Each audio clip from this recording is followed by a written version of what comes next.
The crash had been violent. Metal screamed as Kale's small merchant ship tore through the forest canopy of Viridian's largest moon. Trees as thick as buildings bent and snapped. The ship carved a path of destruction before finally stopping in a clearing. Kale pulled himself from the pilot's seat. His head throbbed. Blood trickled from a cut above his eye. He wiped it away and looked around the broken cockpit. The main systems were dead. Emergency power barely kept the lights on. He was alone on an unknown moon with a dead ship. He grabbed his survival pack from the storage locker. Food rations, water purifier, medical kit, plasma torch, and a basic pulse pistol. Not much, but enough. Humans had survived worse with less. Kale stepped out into the alien forest. The air was thick and humid. Strange bird calls echoed through the trees. Purple moss covered everything. Twin suns hung low in the pink sky. He had maybe 3 hours of daylight left. He worked quickly. From the ship's cargo bay, he pulled out metal panels, power cells, and his emergency shelter kit. His hands moved with practiced efficiency. Build shelter first, secure water second, food third. These were the rules that kept humans alive on 100 worlds. As he worked, Kale felt eyes on him. He had felt them since he crawled from the wreck. Something was watching. Something patient. Something that knew how to hunt. He did not run. Running would confirm he was prey. High in the trees, Solara watched the human with growing interest. She had been tracking him for 3 hours now. Her green scales blended perfectly with the forest shadows. Her people, the Velkari, were born hunters. Their eyes could see heat signatures. Their claws could tear through steel. Their speed was legendary across a dozen star systems. Solara had hunted on 40 worlds. She had claimed the heads of warriors, beasts, and monsters. Each kill earned her honor marks that covered her arms in silver ink. She was a master of her craft, but this human confused her. Most prey ran immediately. Their instincts screamed at them to flee. Fear made them stupid, desperate. That was what made hunting thrilling. The chase through the trees, the final pounce, the moment of victory. This human did not run. He barely seemed afraid. He'd worked on his shelter like he had all the time in the world.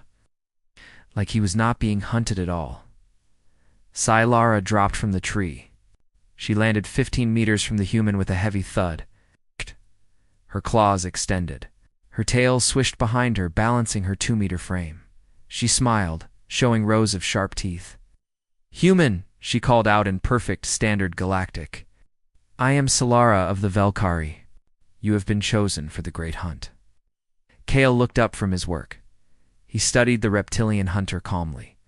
He had heard of the Velkari. Everyone had. They were the boogeymen of space traders. Pirates feared them. Even the Galactic Council left them alone.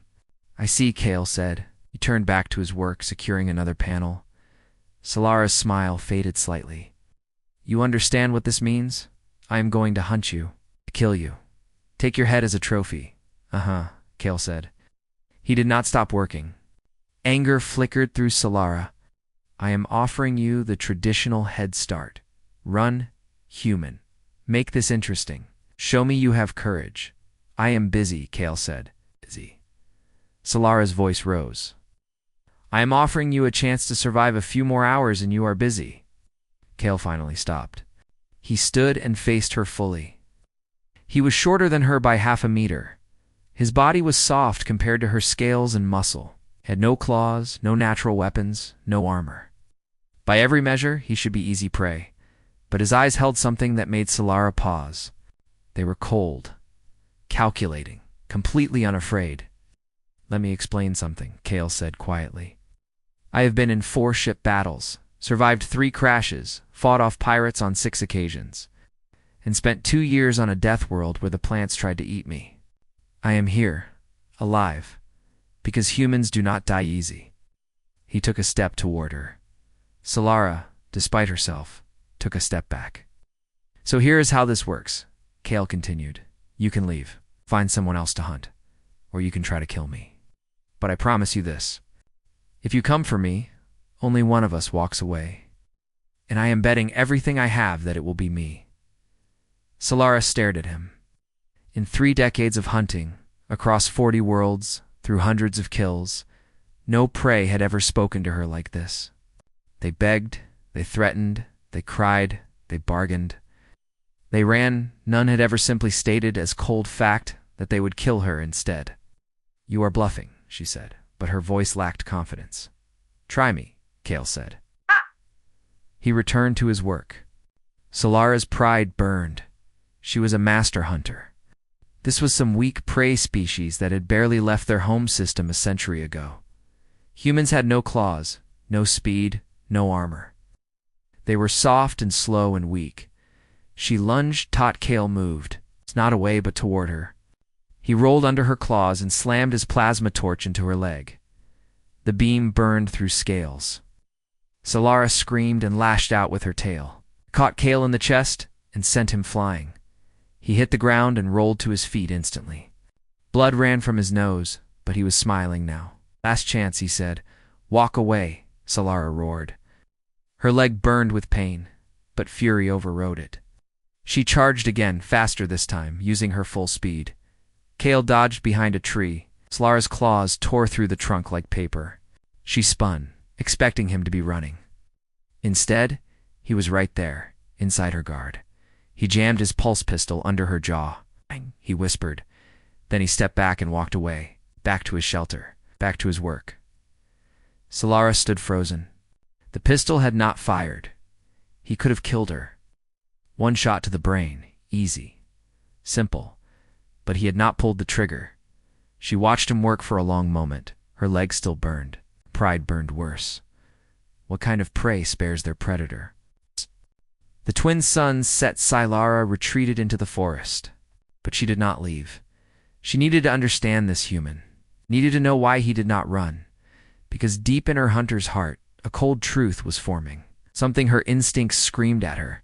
This human was not prey. So what did that make? Him, Part 2? The predator's confusion. Dawn came with strange bird songs. Kale woke inside his makeshift shelter. His ribs ached where Solara's tail had hit him. He checked the bruise. Dark purple spread across his chest, painful but not broken. He had survived worse. He ate a ration bar and drank purified water. Then he continued his work. The shelter needed better support. The water collection system needed expansion. Survival was not dramatic. It was routine, methodical, and boring. Solara watched from the trees. She had not slept. Her people could go days without rest when hunting. Her legs still hurt from the burn, but the pain only sharpened her focus. She needed to understand yesterday's failure. The human had moved wrong. Prey did not move toward danger.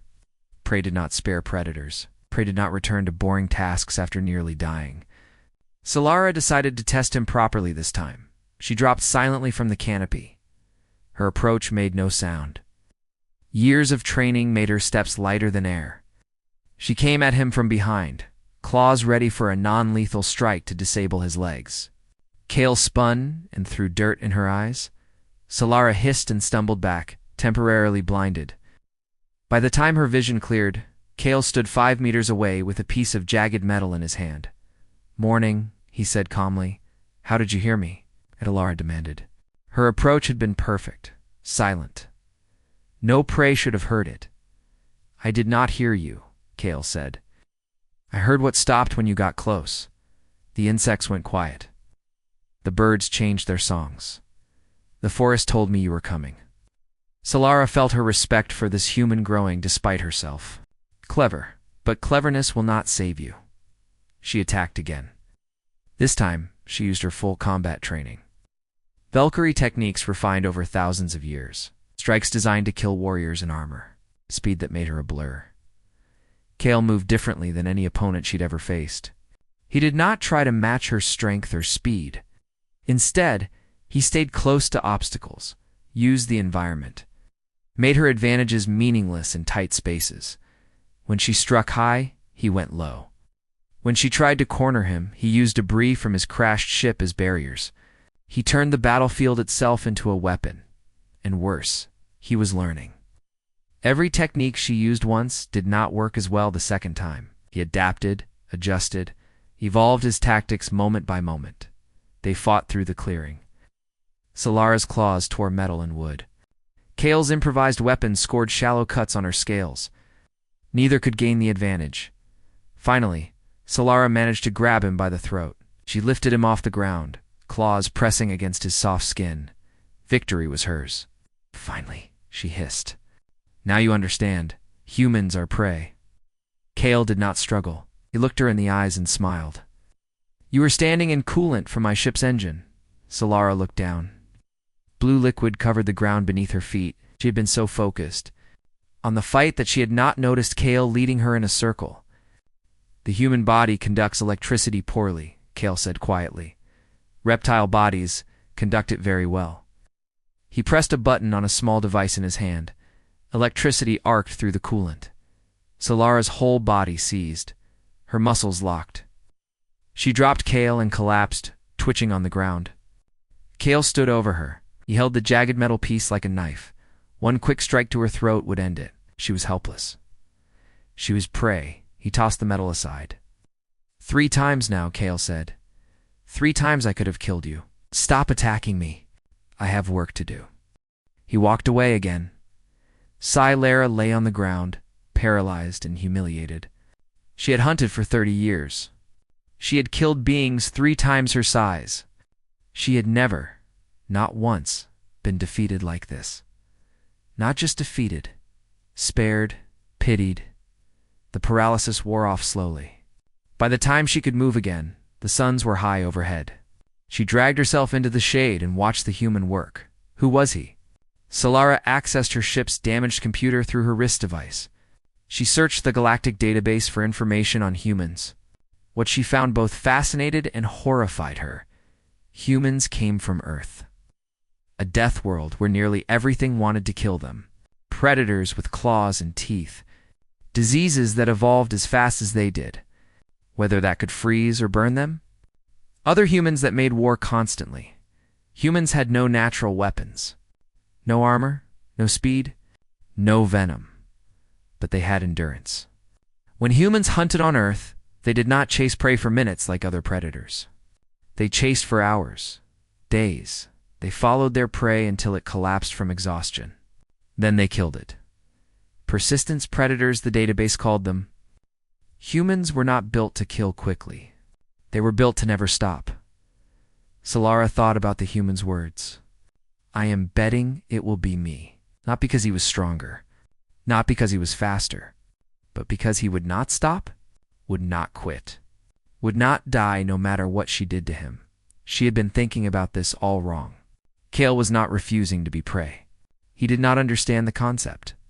To him, everything was either a threat to eliminate or a problem to solve. Running never entered his mind because running was not how humans survived. As the day passed, Solara noticed something else. Kale had finished his shelter and was expanding it, making it larger.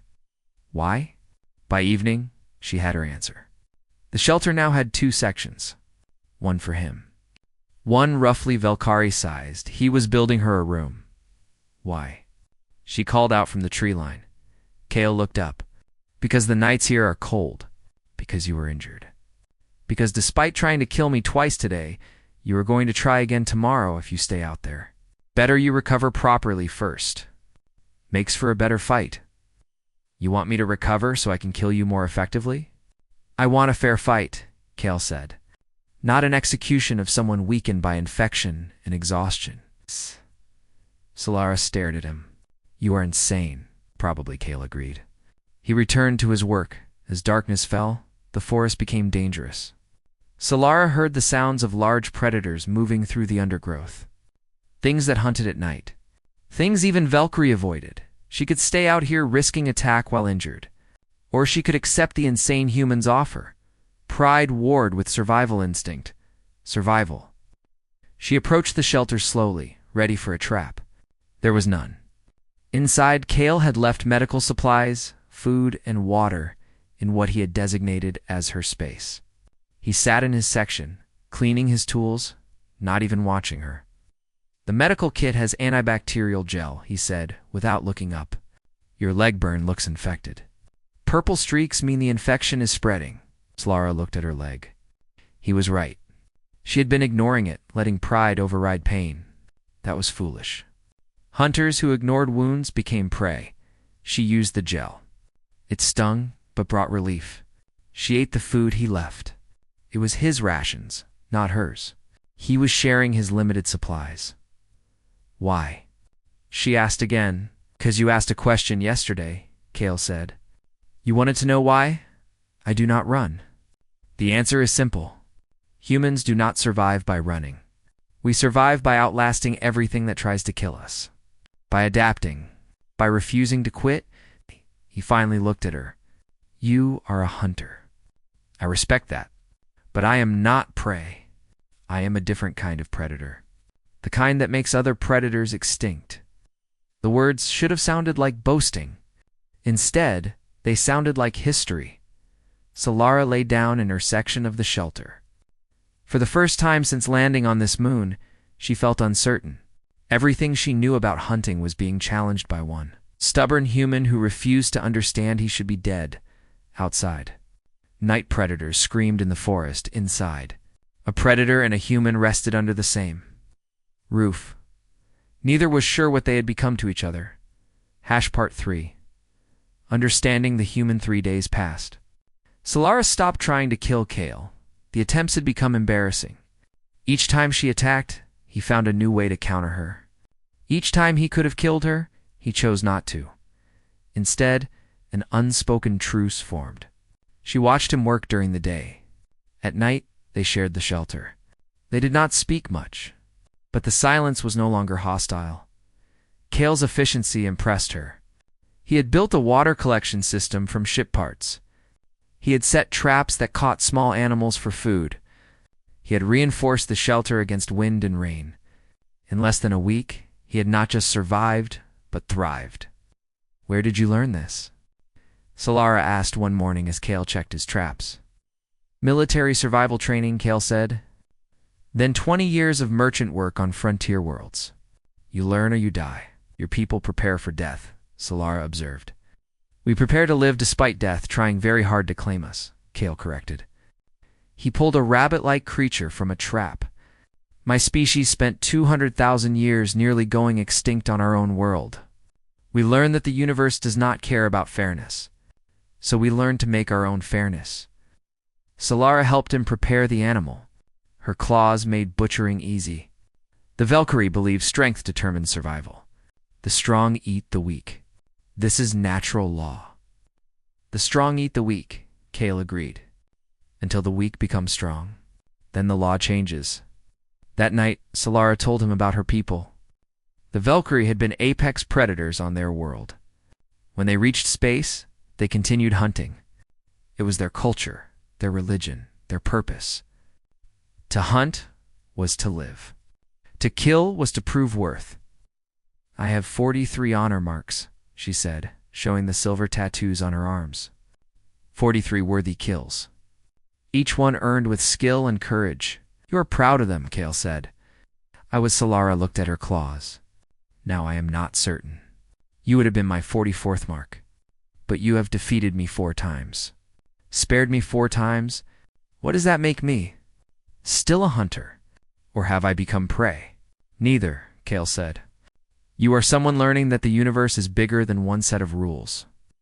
On the 4th day, clouds gathered. By evening, a storm hit with terrifying force. Wind screamed through the forest. Rain fell like bullets. Lightning split trees. Kale's shelter held firm. He had built it well. But then he noticed something. Solara was shivering. Her scales, designed for her homeworld's climate, were not handling the cold rain well. "Your body temperature is dropping," Kale said. "I will be fine," Solara insisted. But her voice was weak. Kale pulled emergency thermal blankets from his supplies. He wrapped them around her. "Your pride will get you killed." "Better than accepting help from prey," she muttered. "I am not prey," Kale reminded her. "We established this." By morning, the storm had passed, but Solara had not improved. Her scales had lost their vibrant green color. Her breathing was labored. When Kale checked her wounds, He saw infection had spread despite the antibacterial gel. "The burn on your leg," he said grimly. "It is worse. The infection is in your bloodstream now." "I have survived worse," Solara said. But they both knew she was lying. Kale made a decision. He accessed his ship's medical bay remotely.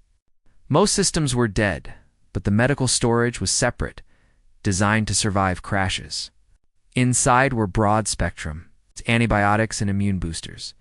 The problem was the medical bay was 300 meters into the forest, past territory he had marked as dangerous. Night predators used that area. Large ones.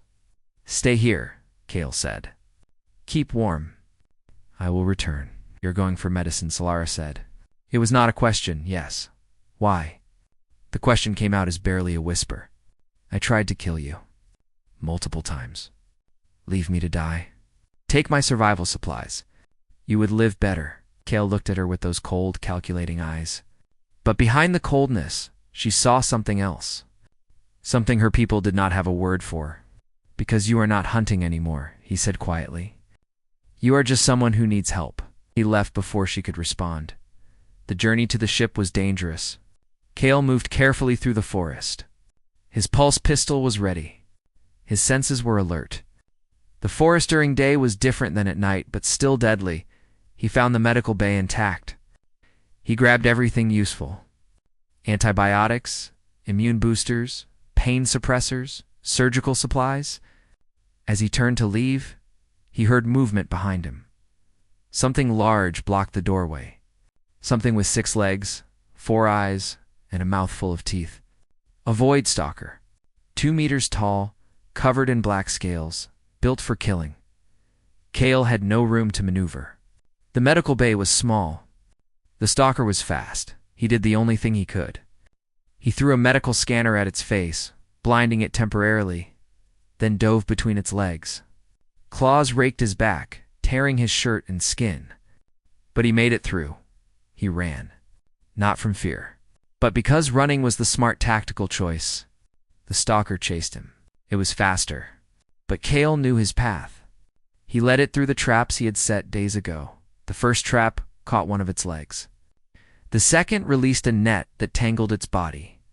The third was a deadfall that crushed its head. Kale stood over the dead predator, bleeding and exhausted. "I really hate this moon," he muttered. When he returned to the shelter, Solara was unconscious. Her breathing was shallow. He worked quickly. He injected antibiotics, immune boosters, and fluids. He cleaned her wounds properly. He monitored her temperature. For 2 days, he did not sleep. He kept watch over her, changing medicine, adjusting treatment, fighting to keep her alive. On the 3rd day, she woke. "You came back," she whispered.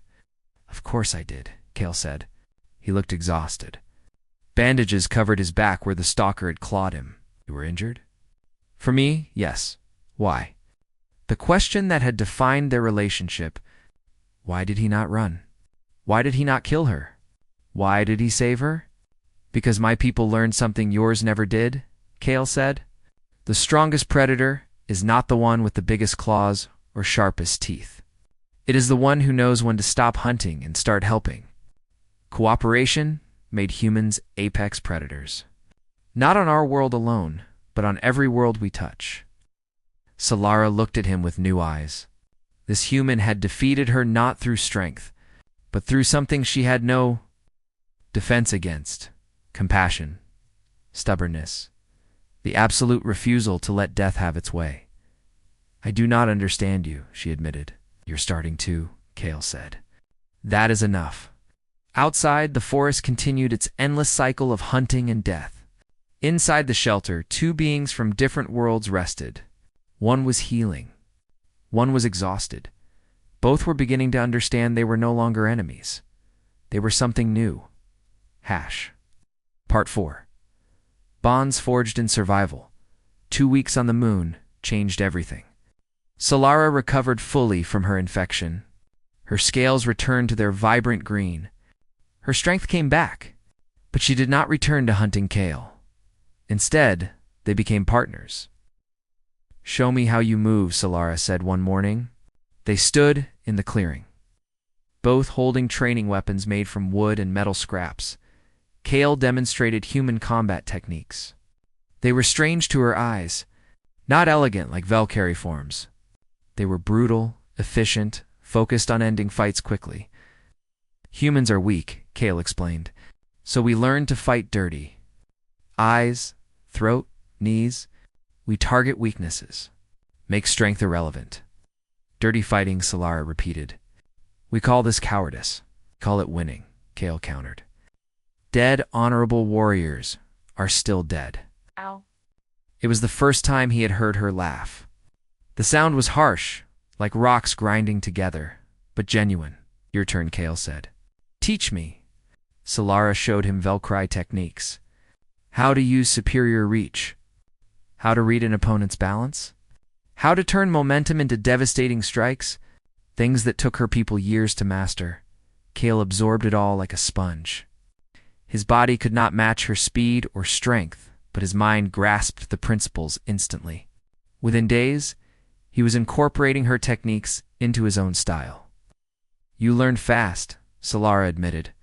Faster than any Valkyrie student, because I have to, Kale said simply. Slow learners among humans died out long ago. They hunted together for food. Solara's speed and senses, combined with Kale's traps and tactics, made them devastatingly effective. No prey on the moon could escape them. But they also talked. Long conversations during cold nights, sharing stories of their worlds. Solara told him about Valkar, her home. Cities built into mountains. Hunting preserves spanning continents. A culture where worth was measured in kills and honor marks. Do you miss it? Kale asked. I miss certainty. Solara said. I knew who I was. A hunter. Now, I am not sure. You are still a hunter, Kale said. Just hunting different things. Knowledge. Understanding. That counts too. Kale told her about Earth, oceans, and deserts.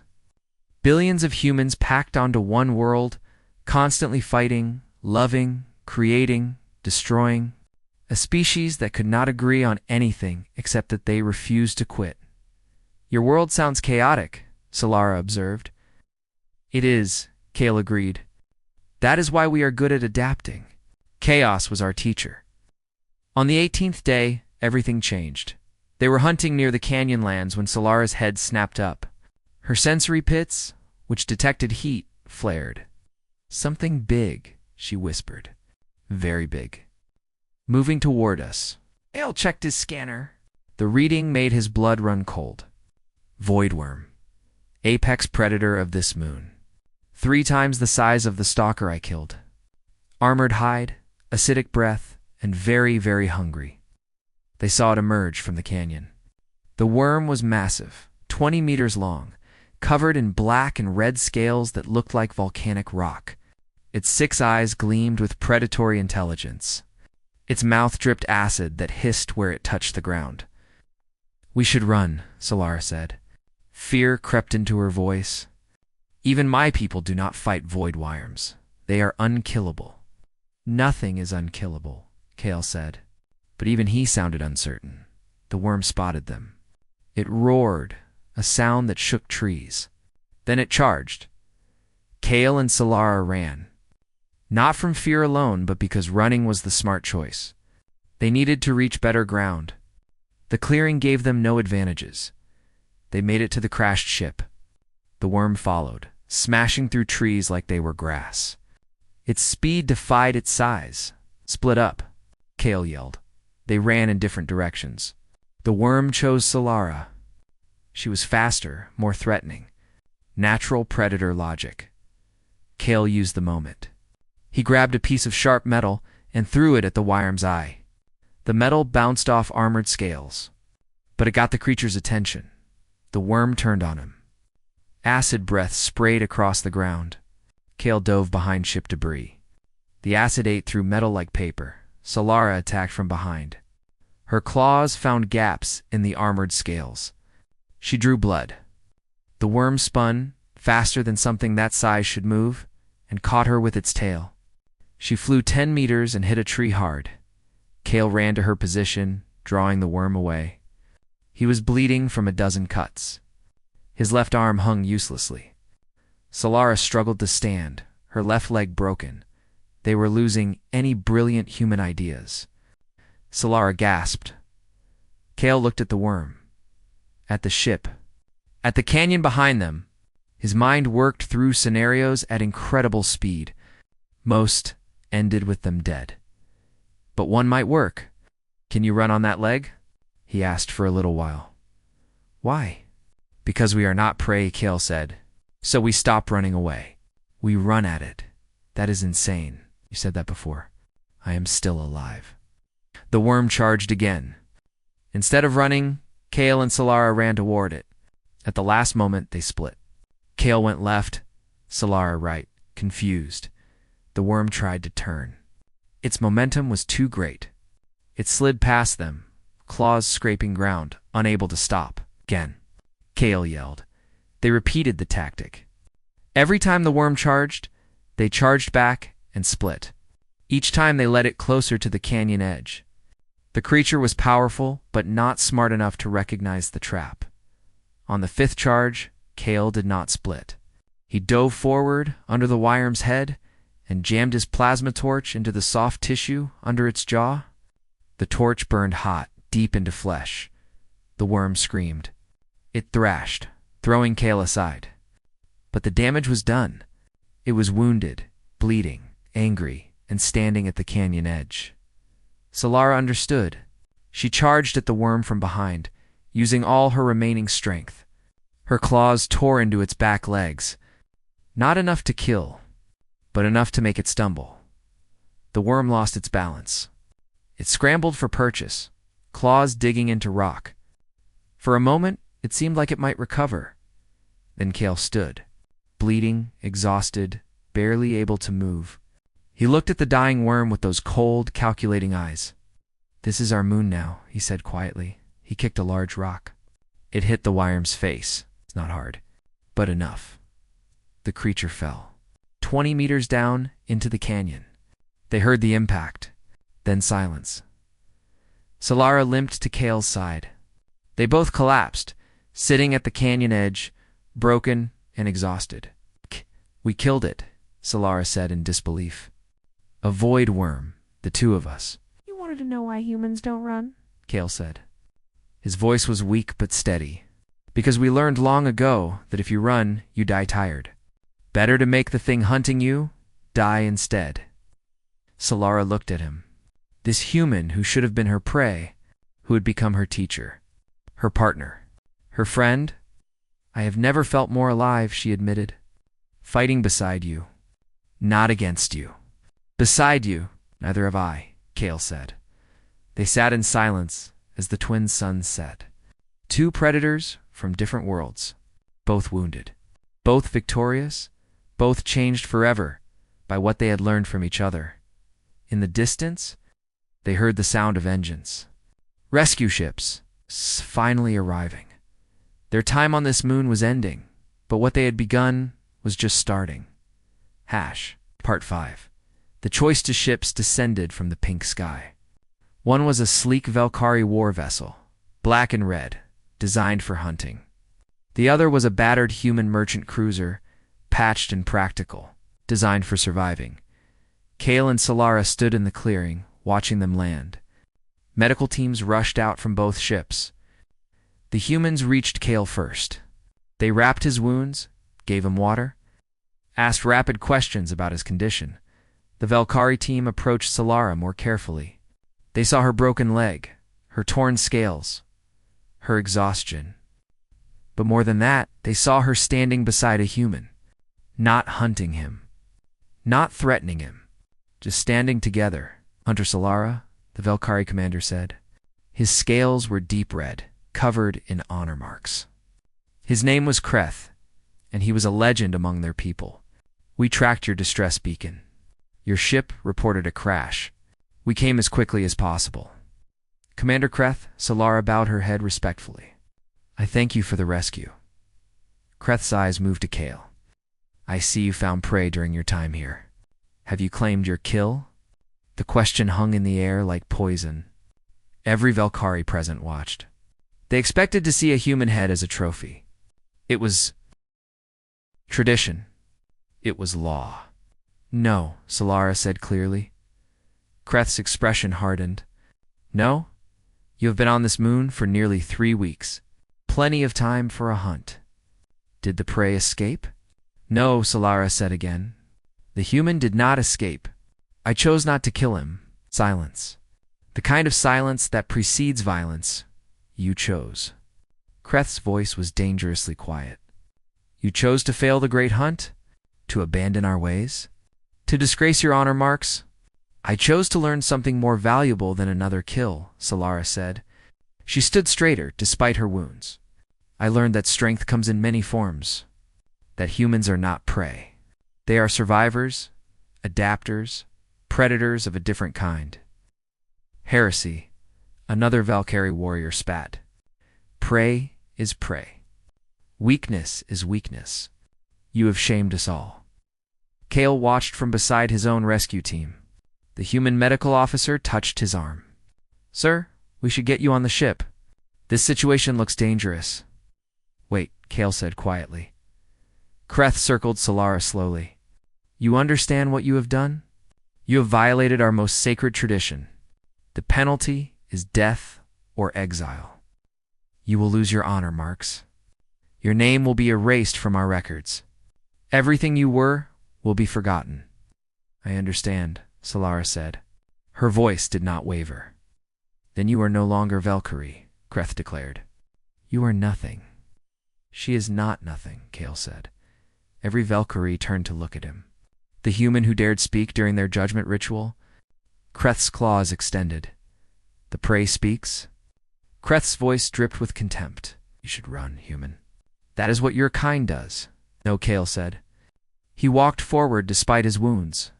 Despite being surrounded by warriors who could tear him apart, that is what you do not understand. Humans do not run. We do not hide.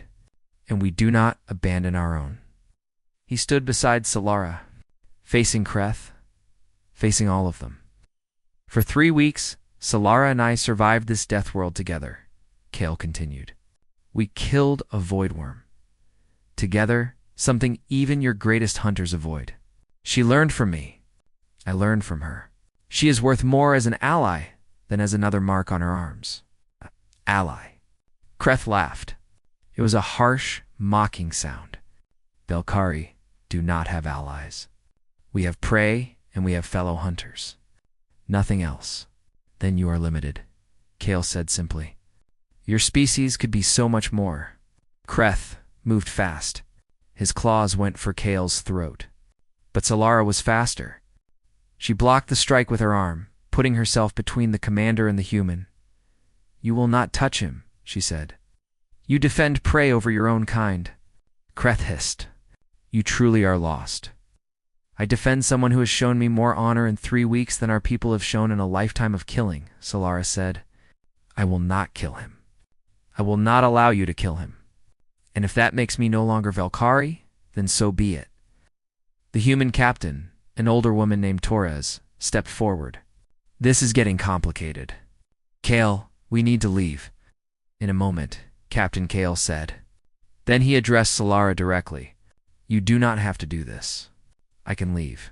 You can return to your people. Forget this ever happened. I cannot forget, Solara said. You asked me once what I would be if I was not a hunter. Now I know. I will be something new. Something better. She turned back to Kreth. I accept exile. Remove my honor marks. Erase my name. I do not care.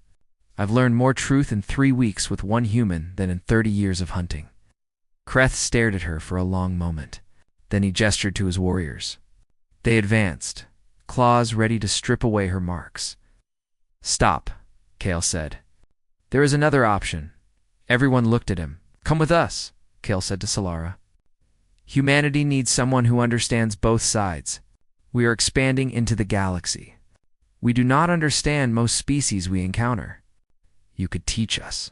Be a liaison. A bridge between your people and mine, you would take in exile? Solara asked. We're a species of exiles, Kale said. Earth kicked us out into space because we ran out of room. Every colony started with people who did not fit. Outsiders, rebels, dreamers. You would fit right in. Captain Torres looked shocked. Kale, are you serious? Taking on a Valkyrie? The council will never approve. Then they can fire me, Kale said. But I am not leaving her to die for choosing friendship over murder.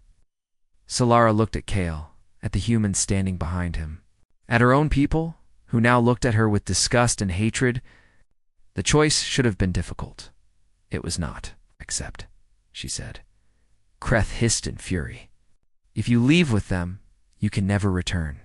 Never. You will be dead to us. I am already dead to you, Solara said. Better to be alive somewhere else. She walked toward the human ship. Each step took her further from everything she had known. Her culture, her people, her identity. But with each step, she felt lighter. Kreth called after her. You will regret this, failed Hunter. Without us, you are nothing. Solara stopped. She turned back one last time. I learned something from that human you call prey. Being nothing is better than being something built on lies. Your great hunt teaches us that might makes right. That killing proves worth. But I killed 43 beings before I met Kale, and not one of those kills taught at me as much as one human who refused to die. She looked at her arms, at the honor marks that would soon be removed. These marks mean nothing. Real honor is not about who you kill. It is about who you choose to protect. She turned and continued to the human ship. The Valkyrie warriors started to follow, to stop her. But Kreth held up his hand. Let her go. She is already dead. Let the humans have the corpse. The human ship lifted off first. Through the view screen, Kale and Solara watched the Valkyrie vessel depart in the opposite direction. Captain, Torres approached them in the medical bay. You have created a diplomatic incident, Kale. The Valkyrie are not going to be happy about this. They never are, Kale said. But they will learn to deal with it. And you, Torres said to Solara, are you sure about this? You gave up everything. I gave up one thing to gain something better, Solara said. I was told my whole life that I was an apex predator. The strongest. The best. But I learned I was just a killer following rules I never questioned. Now I get to choose what I become. What do you want to become? Torres asked. Solara looked at Kale. Someone who makes the universe better instead of bloodier.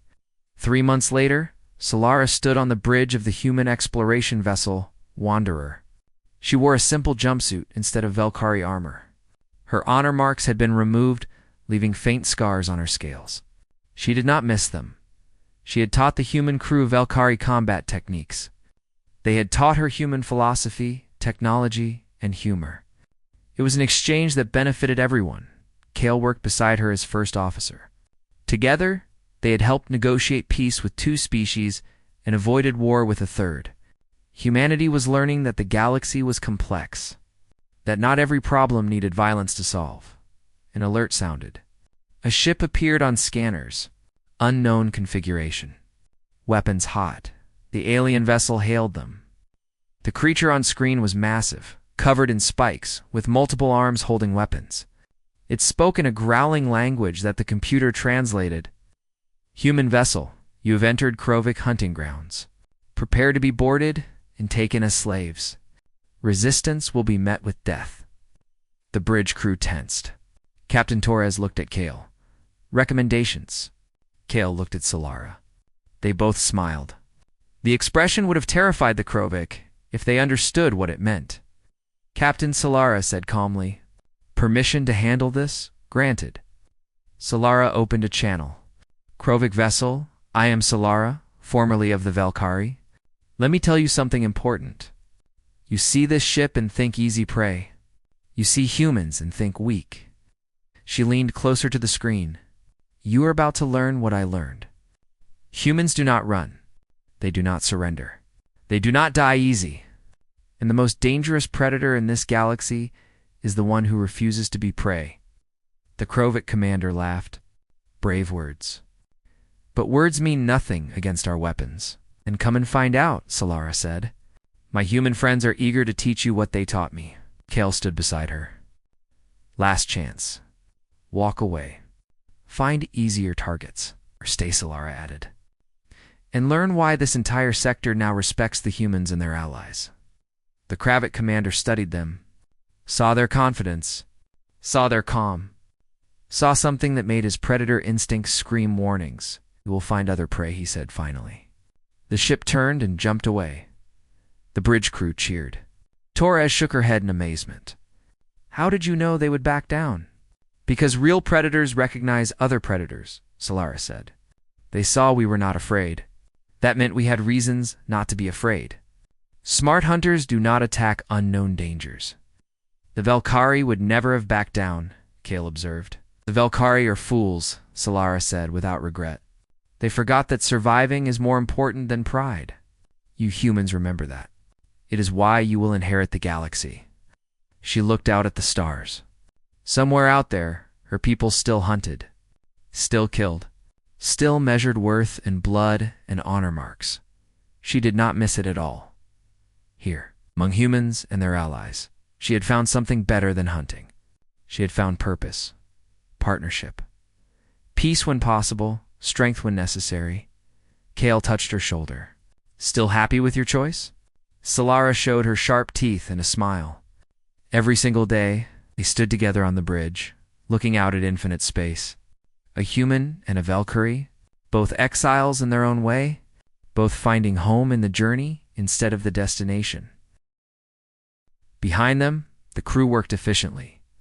Humans, aliens, all working together, all learning from each other. This was humanity's real strength, Solara had learned. Not weapons or technology, not stubbornness or refusal to die.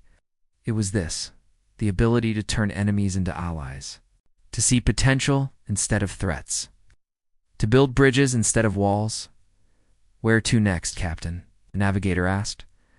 Torres looked at her unlikely crew. "Forward. Always forward."